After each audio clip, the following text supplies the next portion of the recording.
हुंकहम चिबाई, good morning, सुप्रभात। मैं बहुत दिन के बाद आपसे फेसबुक लाइव कर रहा हूँ। मुझे लगा कि इतना दिन हो चुका है और आप लोग ने बहुत लोगों ने मेरे तबीयत के बारे में फ़ोन किया है। जैसे आप देख सकते हैं कि मेरा तबीयत पहले से बहुत कमज़ोरी है, मेरा वज़न भी बहुत घटा है, वेट लॉस हुआ है। तकलीफ़ तो है, लेकिन मुझे लगता है कि with the blessings of you, आपका प्यार, आपका आशीर्वाद, माँ त्रिपुरा सुंदरी का प्यार, आशीर्वाद, जो मेरे लिए प्रार्थना चर्चेज़ में हो रहे हैं, दुआ मस्जिद में हो रहे हैं और जो पूजा मंदिरों में हो रहा है। मैं जानता हूँ कि बहुत बुद्धिस्ट मंक्स ने अपने मॉनेस्ट्री में भी मेरे खुशहाली के लिए बहुत लोगों ने प्रार्थना किया है। तो अब मैं सबको थैंक यू बोलना चाहता हूँ। मैं आपको आज सवेरे सवेरे इन द मॉर्निंग 2-3 चीज़ कहना चाहता था। शुरुआत में मैंने देखा है कि एक बहुत खराब एक वातावरण बन रहा है त्रिपुरा में। मुझे लगता है कि मेरे ऊपर हर रोज़ मीडिया वाले, कुछ पॉलिटिशियंस मेरे खिलाफ हर रोज़ कुछ ना कुछ कर रहे हैं। वो चाहते हैं कि ये प्रद्योत माणिक्य, जो बुबागरा आप लोग प्यार से बोलते हैं, उसको कैसे ख़त्म किया जाए, क्योंकि जब तक बुबागरा ख़त्म नहीं होगा, तिप्रासा का जो दिल का आवाज़ है, जो थानसा है, वो तब तक ख़त्म नहीं होगा। और जब तक तिप्रासा का थानसा है, उनको बहुत मुश्किल लग रहा है। तो उनको लगता है कि अगर मुझे ख़त्म करोगे तो तिप्रासा का दिल टूटेगा, तिप्रासा का थानसा टूटेगा, और अगर तिप्रासा का थानसा टूटा तो आने वाले दिन में उनका भविष्य तिप्रासा का भविष्य से ज़्यादा अच्छा होगा। ये कोई सीपीएम, कांग्रेस, बीजेपी, मोथा, आईपीएफटी का फाइट नहीं है। ये फाइट है कि आने वाले 15-20 साल में कौन ज़्यादा नौकरी ले, कौन ज़्यादा पैसा कमाए, कौन के पास कंट्रोल हो, कौन के पास पूरा एक सिस्टम हाथ में रहे, जो आने वाले दिन में अपने भविष्य को सुरक्षित कर सके। अगर बुबागरा रहा तो ये पावर तिप्रासा के हाथ में रहेगा। अगर बुबागरा नहीं रहा तो ये लोग मैनिपुलेट कर सकते हैं। इसी के लिए ये गेम प्लान चला जा रहा है, क्योंकि मैंने देखा है कि त्रिपुरा में इनको स्ट्रांग लीडर नहीं चाहिए। त्रिपुरा में इनको एक ऐसा लीडर चाहिए जो हाँ में हाँ बताए, मिलाए। त्रिपुरा में इनको ऐसा लीडर चाहिए, जब सीबीएसई का एग्ज़ाम्स हो रहा हो और हमें बोला जाएगा कि बांग्ला में लिखो, तो जनजाति मोर्चा चुप रहेगा।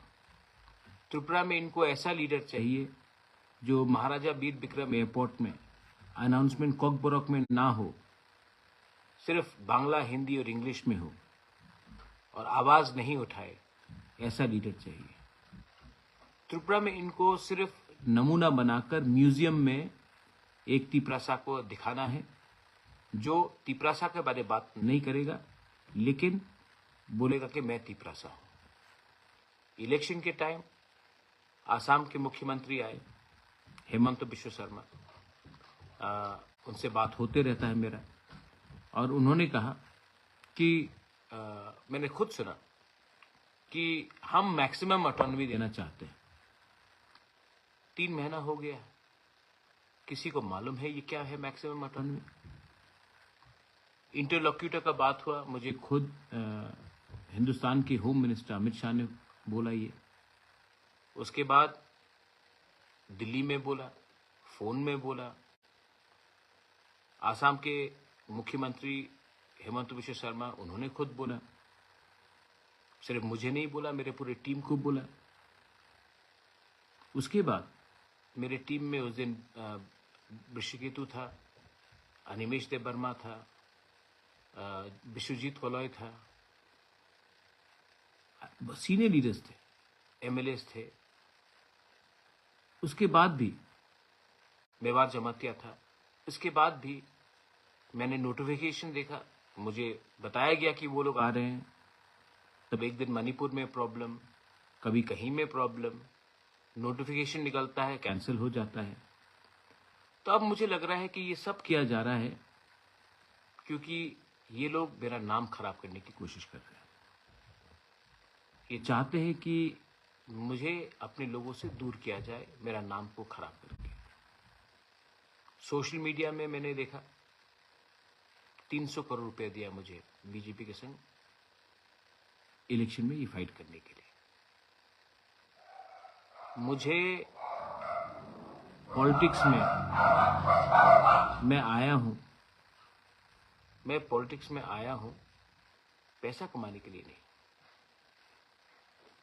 मुझे पॉलिटिक्स में आकर पैसा कमाने का मन था भी नहीं, है भी नहीं, होगा भी नहीं। पहले से भगवान ने हमको बहुत दिया, लेकिन मैं पॉलिटिक्स में, राजनीति में आया अपने लोगों को कुछ देने के लिए। अगर खुद ही कुछ मिलना होता तो इलेक्शन के पहले तो बहुत अच्छा ऑफर आया था, मैं ले लेता, पोस्ट ले लेता, एमपी वो सब ले लेता। नहीं लिया मैंने। क्यों? क्योंकि मुझे लगा कि मैं 5 साल एमएलए, एमपी, मंत्री बन के क्या करूंगा। अपने लोगों को कुछ दे दिया तो नाम रहेगा। और ये लोग सोशल मीडिया में लिखते हैं कि 300 करोड़ आया, कोई बोलता है 50 करोड़ आया, कोई बोलता है 100 करोड़ आया। कितना लोग जानते हैं कि मैंने अपना घर बेच के ये इलेक्शन लड़ा? कितने लोग जानते हैं कि गरीब तिपरासा लोग, गरीब से गरीब तिपरासा लोग ने अपने घर से मुझे 500 रुपया, 20 रुपया, 1000 रुपया, 2000 रुपया, 100 रुपया निकाल कर डोनेट किया? कितना लोग जानते हैं कि आज भी मुझे मार्केट में 1 करोड़ 90 लाख रुपए का कर्जा निकालना है, क्योंकि आज भी लोग मुझे फोन कर रहे हैं कि पैसा दो। मैं खुद के बलबूते में मैंने ये सब किया। इतना करने के बाद भी बीमार हूं, ये बात सुनना पड़ता है। थोड़े दिन पहले एक लीडर ने मुझे फोन किया, बोला कि महाराजा टिपरालैंड का आइडियोलॉजी तो बहुत अच्छा है, लेकिन हमें अपना घर में चूल्हा भी जलाना है, हमको बीजेपी जाना पड़ेगा। मैं दिल से बीजेपी नहीं जाना चाहता हूं, लेकिन पैसे के लिए, घर चलाने के लिए जाना पड़ेगा। मैंने कहा आप जाओ, मैं कहा आपत्ति नहीं, मैं समझ सकता हूं,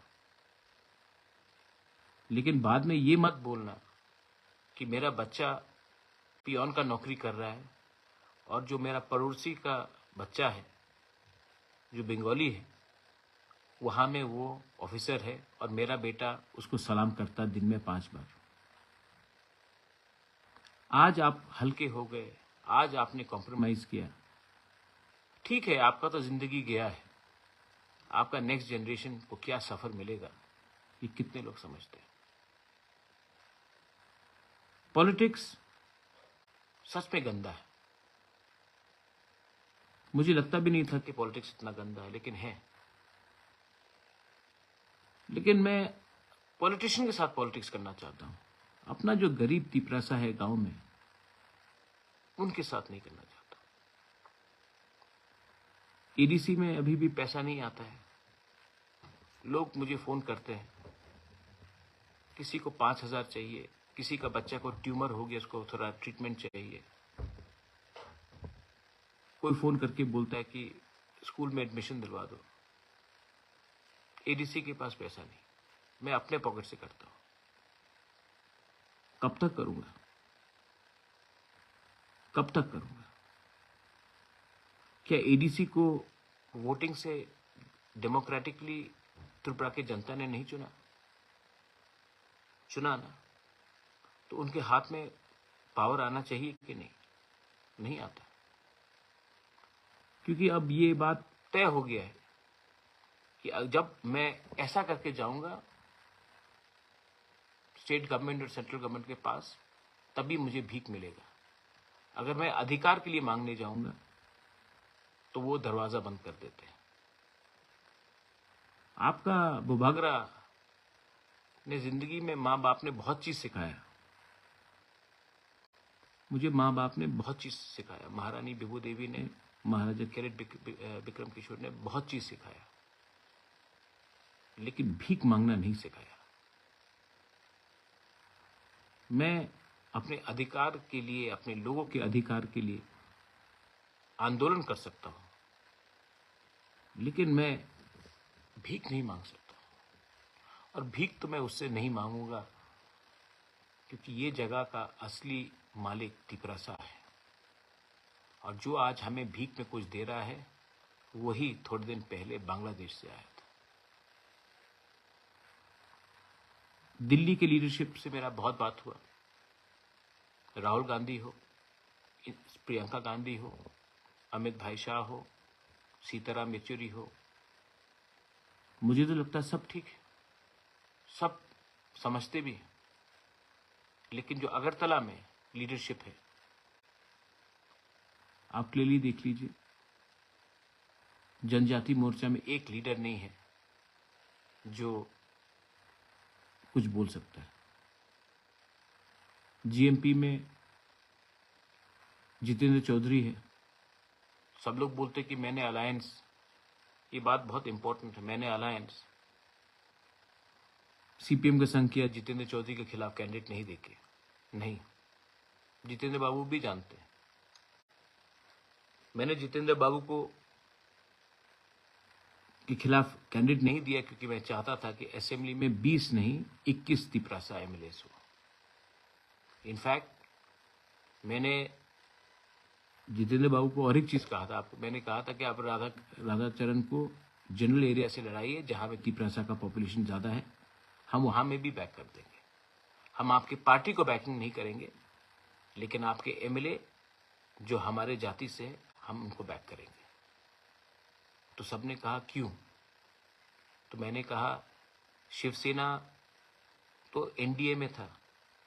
जब प्रतिभा पाटिल कांग्रेस का राष्ट्रपति का उसका जब नाम आया, तो बाला साहब ठाकरे ने कहा पार्टी का ऐसी के तैसी, प्रतिभा पाटिल महाराष्ट्रन है, मैं मराठी मानुस हूं, मैं सपोर्ट करूंगा। किसी ने तो उसको नहीं बोला कि ये अलायंस कर रहा है, ये कम्युनल है। जब प्रणब मुखर्जी का नाम आया एज प्रेसिडेंट, ममता बनर्जी उस समय कांग्रेस के खिलाफ लड़ रही थी, एकदम नहीं थे। लेकिन ममता बनर्जी ने क्या बोला कि प्रणब बाबू আমার বাঙালি মানুষ, আমি ওনার সমর্থন করব।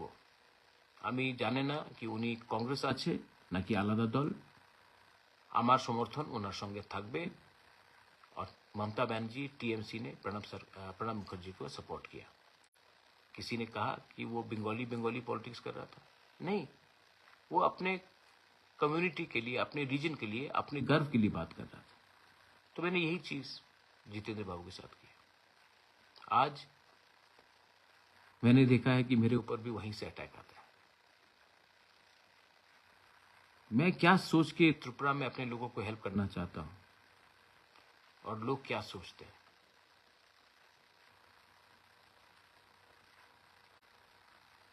ये कल का बात है। बीजेपी का स्टेट प्लेनरी मीटिंग हुआ। वहां में उनके टॉप लीडर्स ने एक बात कहा कि अब से प्रद्योत माणिक्य को महाराजा ना बुलाया जाए, उनको प्रद्योत बुलाया जाए, बुबागरा ना बुलाया जाए, प्रद्योत बुलाया जाए। पहला बात है कि ये आपका इंटरनल पार्टी का मीटिंग है, संगठन का मीटिंग है। आप संगठन को कैसा ठीक कर सकते हो, क्या करना चाहिए, ये डिस्कस होना चाहिए था। किसी के पर्सनल लाइफ में उनको क्या बोला जाए, क्या ना बोला जाए, ये ठीक नहीं लगता। और मेरे जनजाति लीडर्स जो वहां में बैठे थे, वो चुप रहे। एक शब्द नहीं बोला। तो ठीक है, आज से आप मुझे प्रद्योत बोलकर बुलाइए, मेरे माँ को विभूत बुला के बुलाइए, बेइज्जत कीजिए, मुझे कोई प्रॉब्लम नहीं। मैंने कभी भी नहीं कहा कि आप मुझे महाराजा बुलाओ, मैंने कभी डिमांड नहीं किया, क्योंकि मैं जानता हूं बुबागरा प्रद्योत टिपरासा के दिल के अंदर है, और जो लोग को इससे आपत्ति है वो ये बात नहीं समझ पाएंगे, क्योंकि मैंने अपना खून, अपना जान दिया है अपने लोगों के लिए। बेइज्जती आप कितने बार करोगे? आपने राज्य का बेइज्जती किया, आपने हमारा माता त्रिपुरा सुंदरी मंदिर को तोड़ दिया, वो बेइज्जती हुआ। उजैंता पैलेस के सामने सेल्फी पॉइंट लगा दिया। उजैंता पैलेस के सामने में एक महाराजा का स्टैचू नहीं है, अस्तबल को हटाकर विवेकानंद कर दिया, नीर महल ले लिया। आज सीबीएसई एग्जाम्स में हमारा यंग जनरेशन को एग्जाम लिखना है तो आप लोग बोलते हैं कि बांग्ला में ही लिख तो होवे। थोड़ा सीखना चाहिए आपको। एक व्यक्ति को आप पुश करते करते करते करते करते ऐसा जगह में पहुंच जाओगे जब वो और पीछे जा नहीं सकेगा, तब वो फाइट बैक करेगा।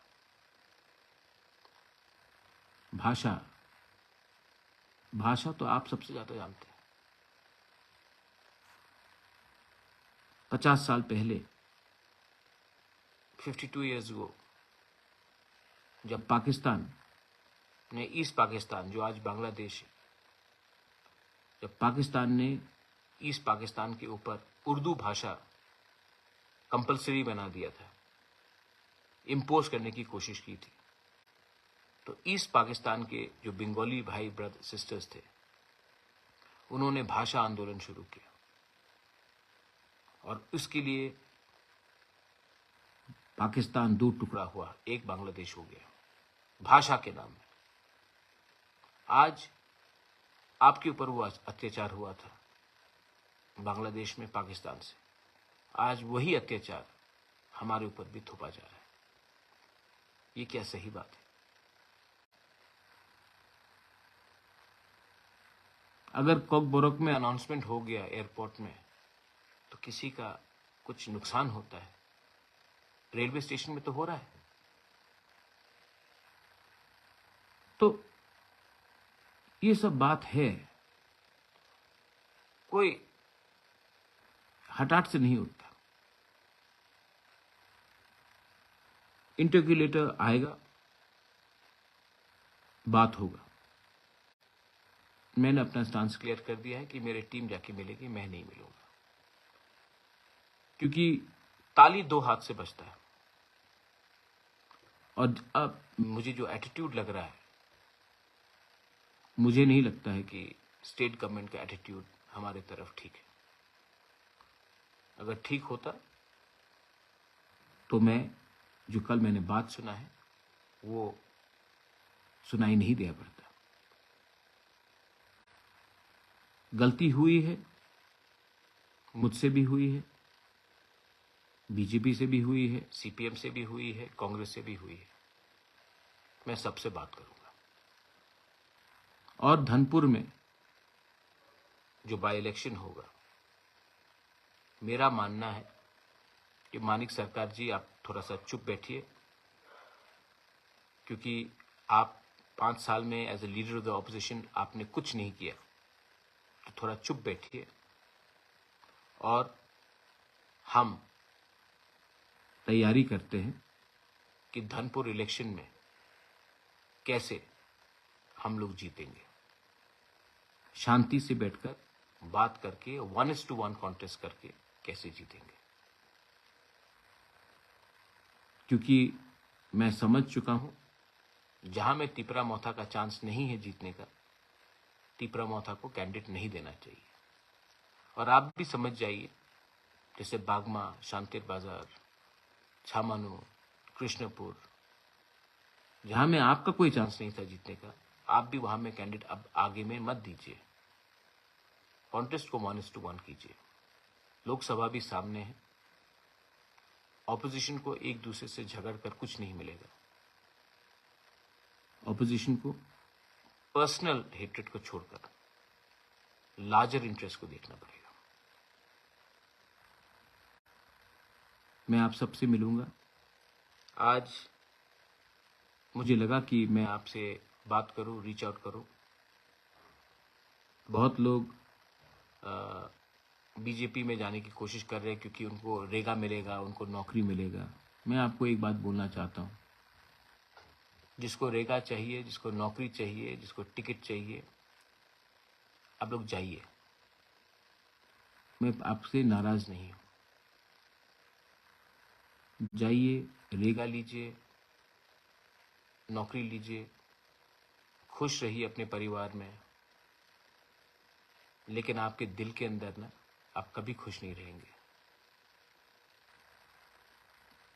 और जो गवर्नमेंट अपने ही लोगों को बोलता है कि तुम अगर हमारे साथ नहीं आओगे तो तुमको रेगा नहीं मिलेगा, तुमको नौकरी नहीं मिलेगा, वो गवर्नमेंट नहीं है, वो दलाल है। पार्टी के नाम में नौकरी किसी को दिलवाना वो दलाली है। मोदी जी, आप तो 140 करोड़ हिंदुस्तानियों के प्राइम मिनिस्टर हैं, तो फिर स्टेट गवर्नमेंट को बताइए कि जिन्होंने वोट नहीं किया, क्योंकि बीजेपी को सिर्फ 39% वोट मिला है, 61% ऑफ त्रिपुरा ने बीजेपी को वोट नहीं किया, तो क्या आप वो 61% को काट के अलग करके त्रिपुरा चलाना चाहते हैं? ये असंभव है, ये असंभव है।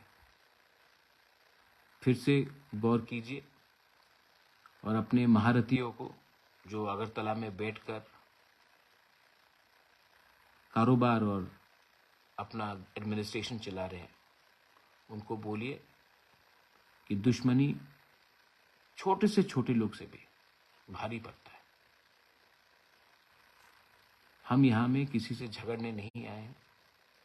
हमारा डिमांड ग्रेटर त्रिपुरा लैंड का with in the constitutional framework, constitutional solution greater Tripura land का है। और मैं आपको बोल रहा हूं कि ये डिमांड कहीं भी जाने वाला नहीं है। मैं बहुत कमजोर हूं। डॉक्टर ने बहुत चीज किया है कि मत करो, वो नहीं करो। I am very tired. लेकिन जब मेरा आखिरी सांस निकलेगा ना, तो वो आखिरी सांस भी हमारा त्रिपुरा का फाइनल सोल्यूशन के लिए होगा फॉर ग्रेटर त्रिपुरा लैंड। और जो लोग बोलते हैं कि आई लव यू बुबागरा, बुबागरा आई लव यू, बुबागरा आई क्लबथम, मैं आपसे एक बात बोलना चाहता हूं। पिछले 4 महीने में हर मीडिया जो अगरतला में बैठा है, स्पेशली बंगाली स्पीकिंग मीडिया, ने मेरे खिलाफ क्या क्या नहीं लिखा। आप लोग ने कुछ नहीं किया। सिर्फ ये मेरा ड्यूटी है कि मैं आपका सुरक्षा करूं। मैं अस्पताल के पलंग में बीमार, कष्ट में, मेरे खिलाफ रोज लिखा जा रहा है। आप लोग एक बार भी, आपको ठीक नहीं लगा कि बुबागरा को कितना खराब लग रहा होगा, हम प्रोटेस्ट करना चाहिए। इसमें हमारा कमजोरी है। आप चाहते हैं कि मैं फोन करूं और आपको बोलो प्रोटेस्ट करो, तभी आप प्रोटेस्ट करोगे। अगर आपको लगता है कि मैं आपका हूं, मेरा परिवार आप एक है, तो कभी कभी आपके पास ये पूरा अधिकार होता है कि मुझे भी, मेरे खराब समय भी, and I've really fought for you, you know. I've fought a lot for you. I've given up everything. Sometimes it is nice if you can also show the same amount of love that I have given you, reciprocated to me. छोड़ दीजिए।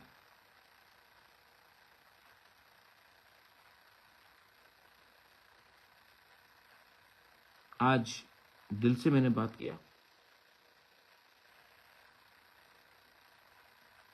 Tiger जिंदा है,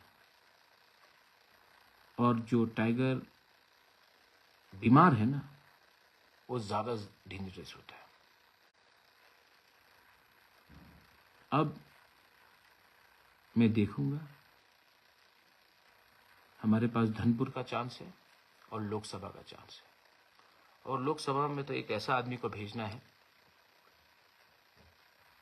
जो parliament को हिला दे। एक ऐसा आदमी को भेजना है जो पूरा लोकसभा देखी कि ये आदमी कहां से आया है कि इतना जानता है, क्योंकि मैं तो इस बार अब सब चीज दांवपेच में लगा दूंगा। हमारे लोगों को किसी ने नहीं सुना। टाइम तो आया है। आप लोग जो भी करो, बीजेपी, सीपीएम, कांग्रेस, जो भी करो, हमको कोई आपत्ति नहीं, लेकिन तिपरासा लोग, टाइम तो आया है कि सही बात उठाना पड़ेगा। टाइम तो आया है कि आज भी बॉर्डर के उस पार से कितने लोग आ रहे हैं त्रिपुरा में, और 2-2 दिन के अंदर उनको राशन कार्ड मिला जा रहा है।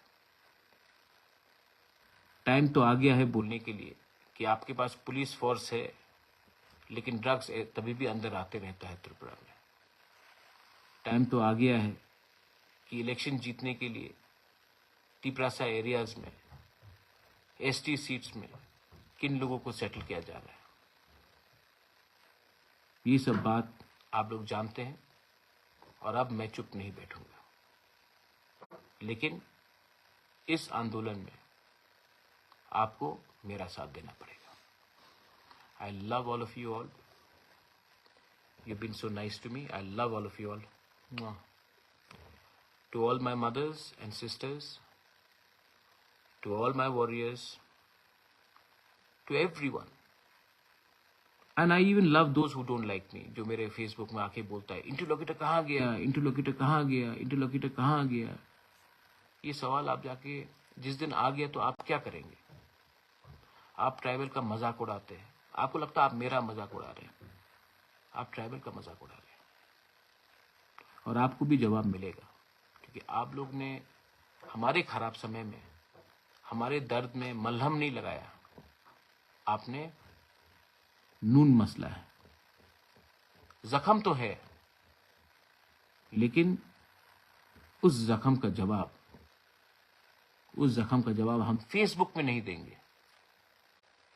उस चोट जो आपने हमें बेइज्जत किया है, वो हम ट्विटर में नहीं देंगे। उसका जवाब आपको आपके घर के सामने मिलेगा। तब आपको मालूम पड़ेगा कि एक तिपरासा को बेइज्जत करके उसी के जगह में, उसी के में, उसी के राज्य में आपको क्या मिला। बेलाई बेलाई नो हम बाय। God bless you and we will win.